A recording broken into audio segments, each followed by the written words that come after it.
Alrighty folks, welcome back to part 2 of our 3-part series with this wonderful Spyder RS. Now in this video we have our titanium over axle pipes. They're the only ones in the world as well. Valves are open, definitely get a lot of drama.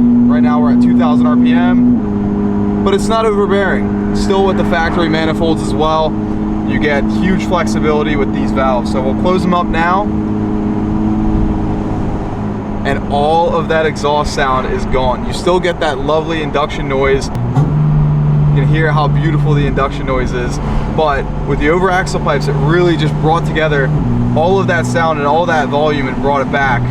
Our main goal with this configuration was to be able to offer these Spyder RS, GT4 RS owners a solution to the massive drone problem that these cars have been known for. And with our baffled muffler at the back, it really does, with the valves closed, quiet it down and really offer a beautiful driving experience for such a car that everyone would go and take out on a weekend.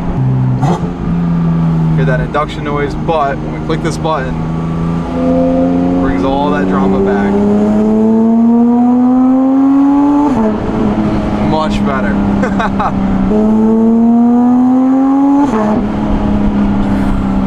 Take a listen to the tone, as close as you can get to a GT3.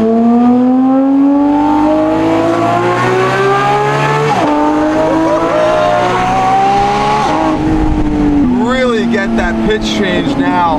We're on 5,500 to 6,000 and it just carries all the way through to 9,000 RPM.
And that, everybody, is the Spyder RS experience perfected. As you guys heard running down the airstrip, there is a huge difference when the valves are open versus closed, now with our over axle pipes and our proprietary rear section. If you're interested in getting one of these systems for your Spyder RS or your GT4 RS, please reach out to us at valvetronic.com. We have them in stock, ready to go, be at your house within 2 to 4 business days.